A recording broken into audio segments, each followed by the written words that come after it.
विवाह पूर्ण भइल आ नारद जी के विश्वमोहिनी जोरे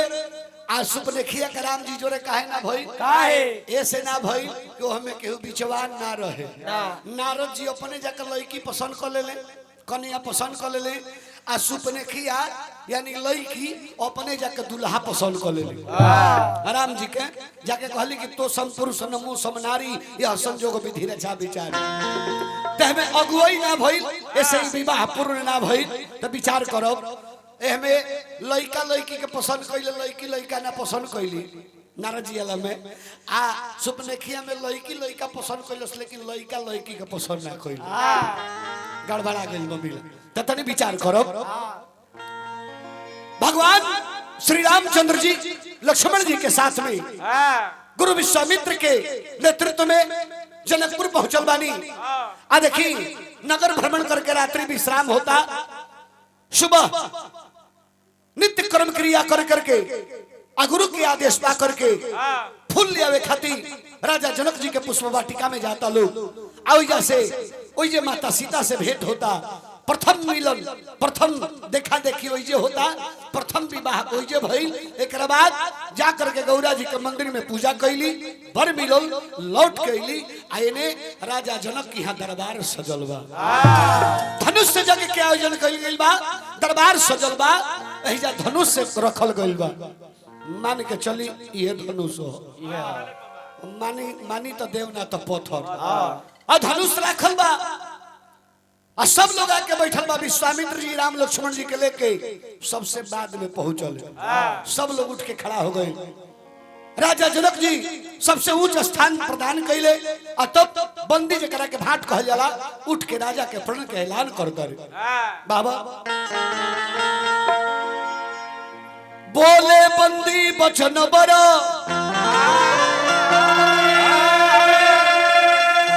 सुनहु सकल महिपाल प्रण विदेह कर कहीं हमार भुजा उठाई विशाल विदेश के नरेश राजा जनक के प्रण बा सोई पुरारी को दंडु कठोरा राज समाज आज जोई त्रिभुवन जय समेत वैदेही बिना ही विचारे बरई हटी हे देश विदेश के नरेश इस सभा में जे भी उपस्थित बा अगर ये शिव के कठोर धनुष के जे भंग कर दी ओकर से बिना विचार कइले राजकुमारी सीता के विवाह कर दे अतने बात सुनते जतना घमंडी राजा रहले पहले उठ के चल दे लेकिन पहले जाके तुर दी ना तो हमरो ले पहले कोनो जाके मत तुर दे बबुआ हो लेकिन जाता लो कि धनुषा उठावे खती अरे चलो ले दौड़ रे सहुर नहीं अरे सहुर नहीं खे का तो जो लगावे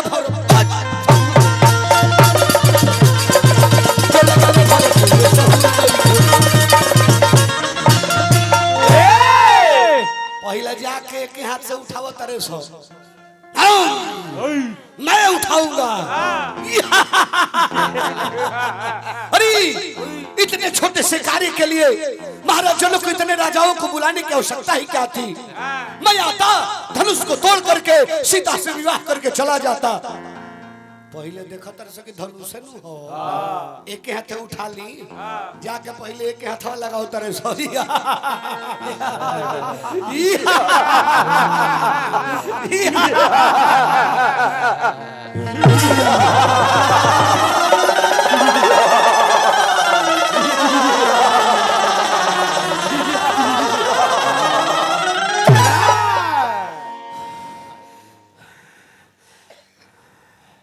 एक हाथ से नहीं उठेगा नहीं। लगता है दोनों हाथ लगाना ही पड़ेगा ठीक है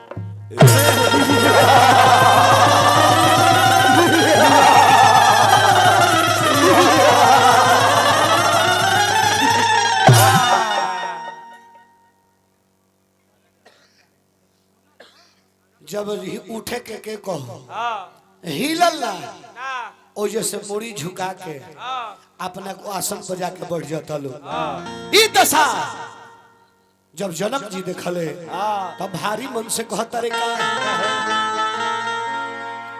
कि अब जन को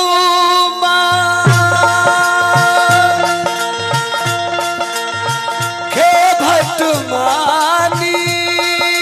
हो पीर विहीन मही मैं जानी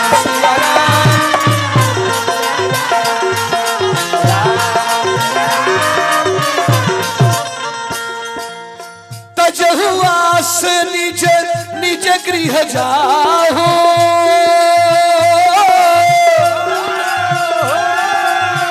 लिखा न विधि बयदे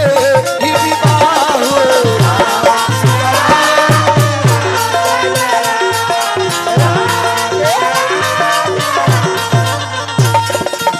राजा जब इतना बात कहले जिन्हें अंगुरिया घुमावस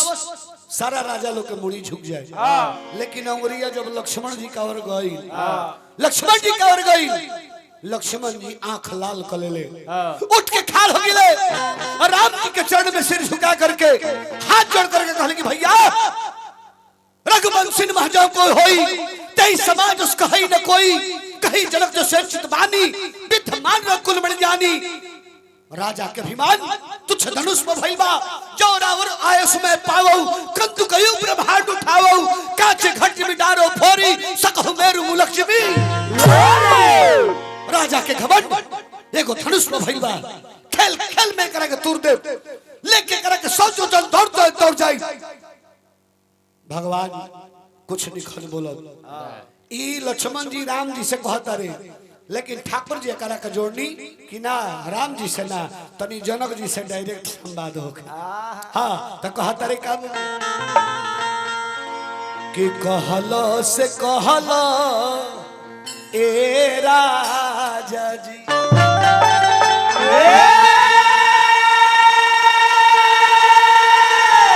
हरे कहलो से कहलो फेरू ऐसन जानी कही हो का कही दी हलो ये कि ऐसे बाड़ा अरे भैया जी हमारा का कही दी राजा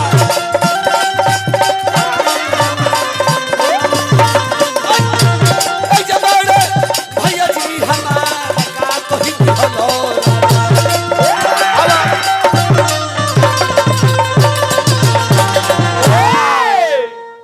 राम जी बोलले ना मुंह से खाली अखिया से ताक के खाली अखिया के कोर से तकले लक्ष्मण जी जान गए कि भैया हमरा के बैठे कहत आदेश के माने ई है और ई ना के दो आदमी लड़ता अरे वैसे सीनियर के हुआ के आ कहता के बाबू जाए चुप रह आ ओकरे माने कइला के बादो रोवा लड़ता नहीं आ केहू धरहरिया करे लगो देखी दो आदमी लड़त होखे आ एक आदमी के रोवा जाके धरहरिया कली तो पहले से ज्यादा जोर लगावेला धरहरिया जे कर उ पहले से ज्यादा जोर लगे कि हटा ना छोड़ा ना धल लहाना ते बरा फारिए देती आ छोड़ देला पे उतना जोर ना लगई जितना धरहरिया पर जोर लगई त आदेश के माने ई ना भई आदेश लक्ष्मण जी मन ले बुझले कि भैया हमरा के इशारा करते रहे कि बैठ जा लक्ष्मण जी बैठ गइले देखी आदेश दुगो मानेला एगो हाई लाइट जलता आ एगो पंखा चलेला दोनों बिजली पबा आ दोनों आदेश मानेला लेकिन दोनों के आदेश माने में अंतर बा हाई बिजली के कनेक्शन काटो तेकरा बुताई में कितना समय लगी काटाना जितना कनेक्शन काटे में समय लगी कनेक्शन कटल एकर काम खत्म पंखो बात मानेला जैसे ही बात मानते तो पंखो बात मानेला लेकिन ओकरा में अंतर हो एकर कनेक्शन काटब तो तुरंत बुता जाई आ पंखा के कनेक्शन काटब तो वो बंद होई लेकिन 20 फेरा घूम के एकरा बाद रुकी इहे बुझे वाली बात बा इहे माने वाली बात हां तो तनी भाव लागी बबुआ लक्ष्मण जी बैठले अभी सवित्र बाबा राम जी का और इशारा कइनी राम जी का और इशारा कइनी तई जे तनी भाव लाग जाई हां जी राजा हाय तनी मफलर लगैले बड़ा बाबू हेने आव हां तू चलवा आओ तनी आव हेने आओ तनी भाव बा हम मफलर आलू नहीं हे दले कहीं बैठल बा सावर साव हां तू आओ तनी आ जा हां हां मर्दा लइका चिन्हा जले सब चप्पल खोल दो जे खाना खोल दो जे हां आओ है आओ तो नहीं है ना तार नाम का हो धीरज कुमार धीरज कुमार यस कौन क्लास में पढ़ी 7 में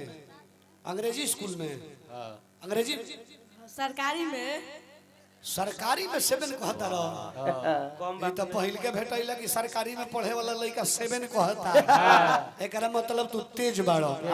आने तो सरकारी में पढ़े वाला कहित कि 7वां क्लास में पढ़ी ला 7 ना कहते आए हां पापा तारू है हमें जा ये तो भागे से एकदम भेटा गइलो अरे कहे के नहीं तो थोड़े देर का नाम बताओनी है धीरज कुमार जी तो थोड़े देर खातिर मान ली कि रवा धीरज कुमार ना है ना और रहुआ राम जी है राम जी के जाने लो राम जी के हम नहीं के यार टीवी में रामायण नहीं देखले भगवान हाँ ये बात तो ये थोड़े देर खातिर हाथ निकालो बगली में से ठंडा नहीं लगत नो थोड़े देर खातिर राम जी हो गइलो यानी भगवान हो गइलो ठीक नो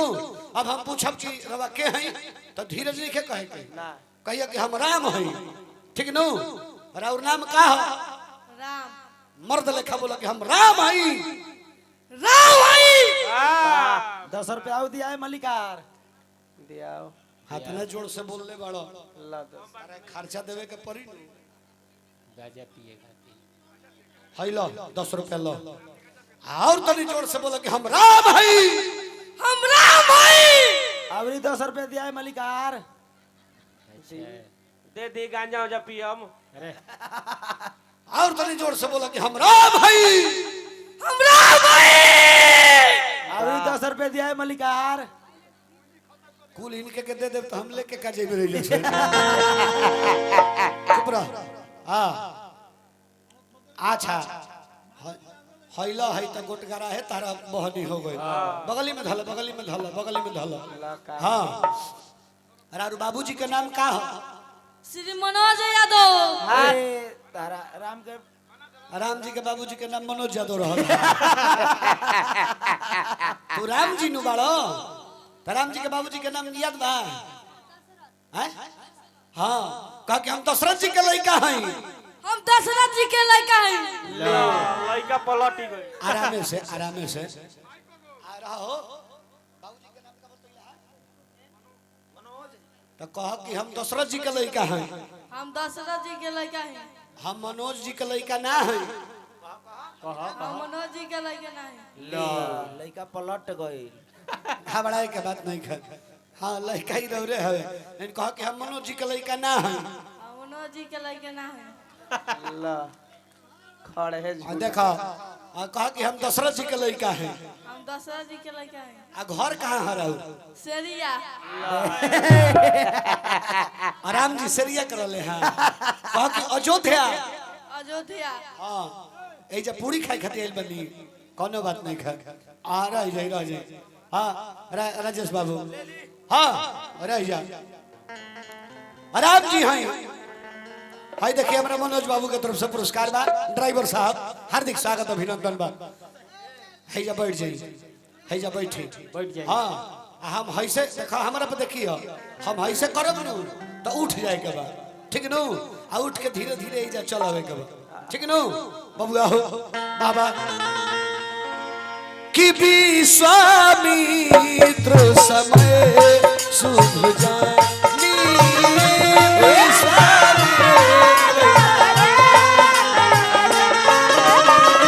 बोले यति स्नेह में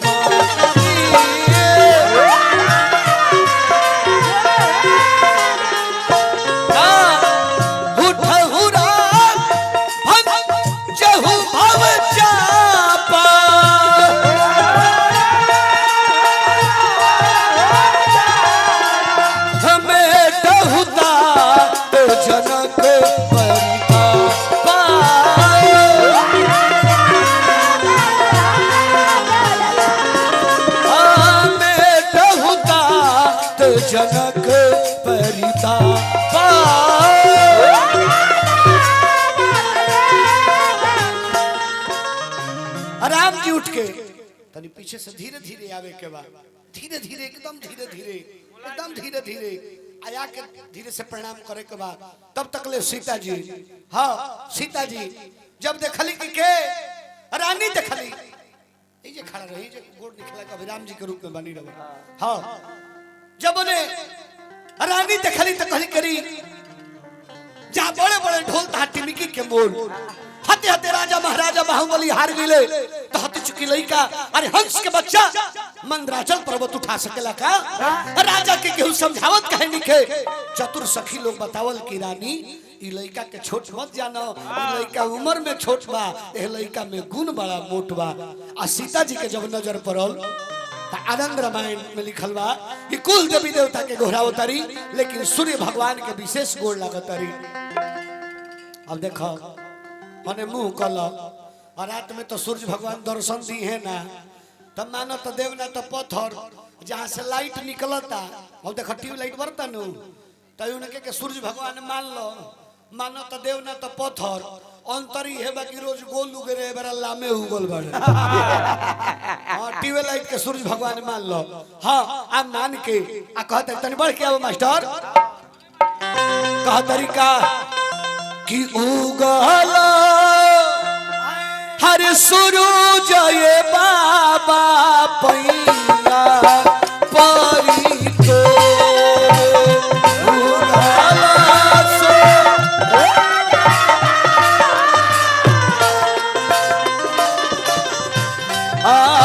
हराऊ रे गल का ये बाबा खेला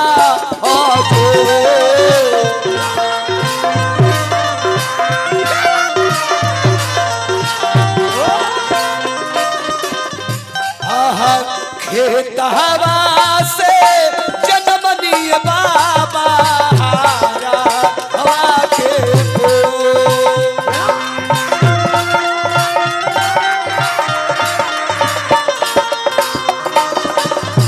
हाँ जन्म के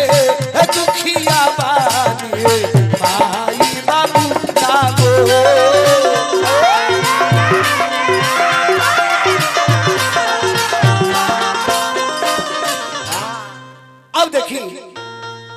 राम जी ने धीरे धीरे धनुष का लगे हाथ जोड़ के प्रणाम कईनी हेने घूम के धनुष एकरा के प्रणाम करी गोड़ लगी हाँ दुना हाथ हाँ आहे हाथे मोटका धरे के बाद आहू हाथे पतारका धरे के बाद आ उठा के नेमा देवे के बाद ठीक नु हे हाथे मोटका हो हाथे पतारका उठा के नेवाई तो सियावर रामचंद्र की सियावर रामचंद्र की मनोज बाबू के ने गइले हां हो गई फाइनल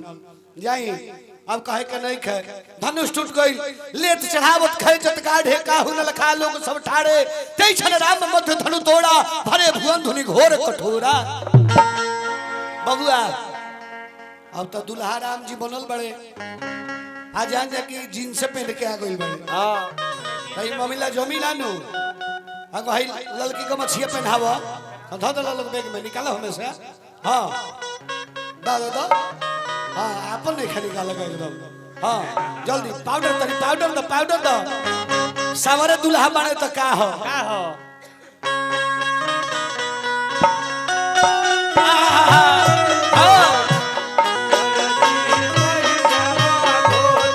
धोती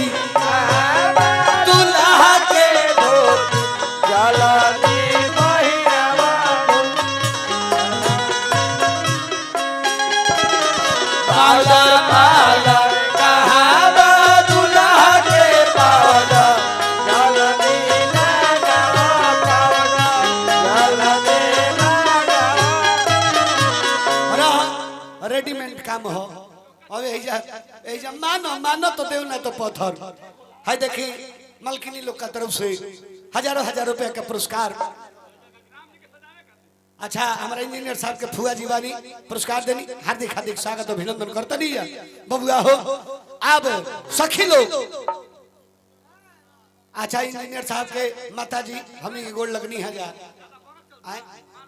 दादी बबुआ के दादी बानी बहुत बहुत रुपया के पुरस्कार मिलल हार्दिक स्वागत अभिनंदन बा। हाँ आ सीता जी ने ए माला दो लल्ले बड़े वाह सीता जी का कड़ा तड़ी हाँ हाँ हाँ दुल्हा आगे आई राम जी आगे आई हाँ है जा आ देखो ला ले लो आ दुल्हन जब माला डाली है माला डाले के करी है तब झुके के नहीं खे कैसे टाइट हो जाए के बाद कैसे अरे हल टाइट हो जाए के बाद कैसे हाँ? और तनी है एकदम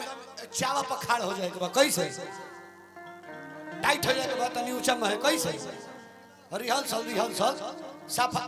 हाँ कैसे हाँ ये बात हाँ आ सखी लोगों ने से सीता जी के लेके चल बा है हमारा मनोज बाबू ड्राइवर साहब हार्दिक हार्दिक स्वागत अभिनंदन बा। झुक जा सीता जी की उम्र कम बा हाँ आराम जी की उम्र ज्यादा बा हाँ तो सीता जी झुकल बाड़ी आ सखी लोग लेके आवता मेन से रही हो कि श्री रघुबर कोमल चलन का देरी कइले बाड़ू अब तो जौन चहलू तवने भई जेकरा के चहलू है माला धनुष तुरले अब देरी कइला के कौन का बा कि श्री रघुबर कोमल कमल नयन को पहिराओ जय माला पहिराओ जय माला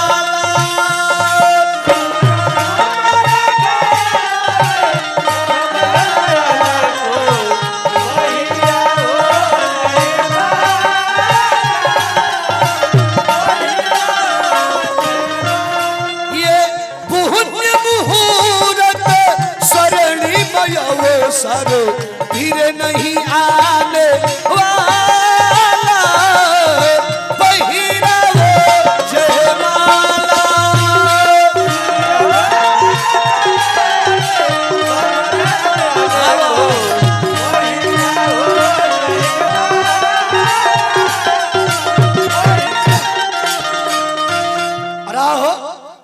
राम जी रात भर मुड़ी उठाते नहीं खा रहे के कम मम्मीला बिगड़ जी कोनो गारंटी नहीं खे हाँ तनी मनी भाव अपन रहल है कि मेहरारू के आगे झुके के नहीं खे अब रात भर मुड़िए उठावत रह माला पेन परबे ना करी तो बियाह होइबे ना करी ऐसे अब लक्ष्मण जी देखले कि भैया झुकल चाहत नहीं खन अब भाभी पहुंचत बाड़ी ना भाभी पहुंचत बाड़ी ना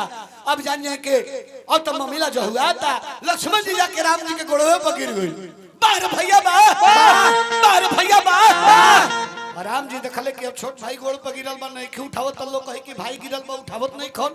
आ उठावत नहीं तो झुके के पड़ी आ झुकब तो सीता माला डाल दी है धन हरे लक्ष्मण दोनों घर के इज्जत बचा ले लो हाँ हम तारा के झुके खातिर उठाई आ सीता माला डाल दी है दोनों आदमी के काम हो जाई हम तारा के उठाइयो ले आ सीता आसानी से मोलो डाल दी है जैसे भगवान झुकल बाड़े आ तले सीता जी से सखी लोग कहत का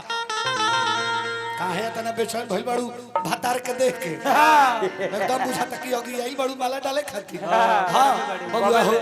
सखी लोग कहता कि पेनहाव सीता कम तनी राम जी झुकल बड़े तनी पीछे हो जाई हां आ तनी धीरे से झुक जाए के बाद का तनी झुक जाई आगे महे बुझी कि भाई के उठाओ तनी पेनहाव सीता जी अपना राम जी के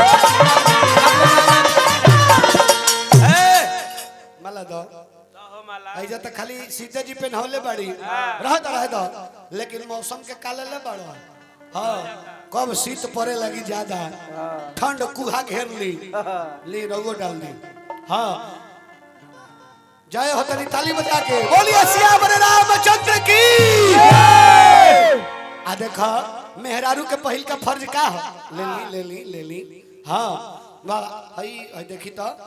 हाय लीला हाँ कि माला पेन्हा के करो पारा नमावा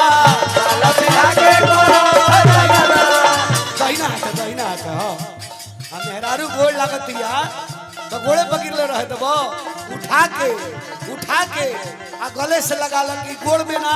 हृदय में जगह बा हृदय में मेहरारू का स्थान गोड़ पर ना रहे, मेहरारू का स्थान हृदय में रहेला। ऐसे दोनों हाथे उठाओ आ गले से लगा लो। माला पहना के करो परनवा, आज वे से हो गई ले तोहरे सजनवा, आज वे से हो गई ले तोहरे सजनवा। एही बतिया के सगरे मोचल बहाला, देखाओ सीता जी अपना राम जी के लालो, देखाओ सीता जी अपना राम जी के।